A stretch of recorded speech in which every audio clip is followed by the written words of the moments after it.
man jisai labai teatrališkas yra iš tikrųjų, kaip dailininkas ir kaip rašytojas, nes jis rašo istorijas. Ir rašo jas taip gerai, kad tiesiog saldu skaityti. Yra toks saldu. Tai man visada buvo saldu. Antroji dailininko knyga Sriuba šiais metais pavirto spektakliu, kuriame Vilučio tekstų pagrindų improvizuoja ir savo gyvenimo prasmių ieško teatro meno kūrėjai. Sriuboje yra daug klausimų ir labai įvairių atsakymų į tuos klausimus. Aš kaip sakau, aš nieko nežinau, bet aš apie viską turiu savo nuomonę. Bet ta nuomonė mano keičiasi labai greit. Kasdien, tą pačią dieną kartais.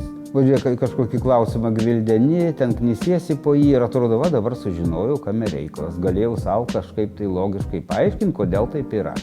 Tiesiog atsiverti kokią nors knygelę, pamatai, net pasitaiko tokie dalykai. Kaip tik apie tą rašoma. Ir žiūri, kad lyg tai ten rašoma teisingiau. Viskas apsiverčia. O jeigu aš būčiau toks knygelės neskaitęs ir pavyzdžiui, pasakęs, ką nors, toks reiškinys reiškia tą ir tą. Ir aš galvočiau, kad aš sakau tiesą. Grįžęs namo paskaitęs, mano tiesa jau pasidarytų kitokia. Ten atsakymų nėra, ten yra tik ieškojimai iš tiesų.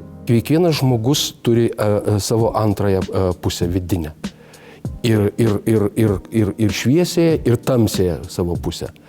Ir jeigu žmogus pamatys šiek tiek savęs iš šono, tarkim, ar ne, kas tai yra vienišumas? Tai yra irgi, sako, kad tam tikra ligos forma. O gal ir ne ligos forma. Kas yra vienatvė?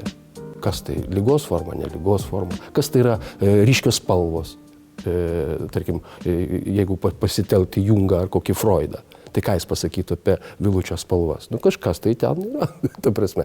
Bet man tas taip įdomu, dėl to, kad talentingas menininkas, jis sukuria kažkokį tai tokį, kaip čia pasakyti, dinaminį stereotipą, ar ne, kur tu atpažįsti save. Juk aš pirmiausiai skaitydamas, aš galvoju, Dieve mano, palauk, bet aš lygiai taip pat galvoju, gal aš tik tai parašyti taip nesugebu. Kiekvienas žmogus turėtų šiek tiek sustoti ir pamastyti, atsigręžti į save, į savo vidų ir steptelti, nes kitaip pasiklysim. Ir tai, ką jūs sakot, ten daug iš tikrųjų paradoksų, neįtikėtinų absurdų, reiškia, ir kvailiausių situacijų. Jos visos yra. Aš neįsivaizduoju mokytojo, kuris neturi humoro jausmo. Aš neįsivaizduoju menininko, neturinčio humoro jausmo.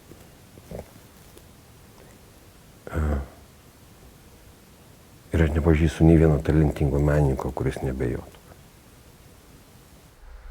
Ir sako, puodas visi, Mikalojau, puodas, dėk į save dešras arba žvaigždės, nesvarbu. Būk dešrų valgytojas arba žvaigždžių stebėtojas, kaip nori. Vis tiek aš mylėsiu tave, savo kūrinį. Ne visažinį ir ne visagalį, panašų į mane. Tu būsi išteisintas. Mano Dievas yra mano draugas. Ne visažinis ir ne visagalis. Mano šviesa ir tamsa, šviesa, tamsa, šviesa, tamsa. Jeigu jis žinotų kiekvieną mano ateities akimirką, jis nedraugautų su manim ir manęs nemylėtų.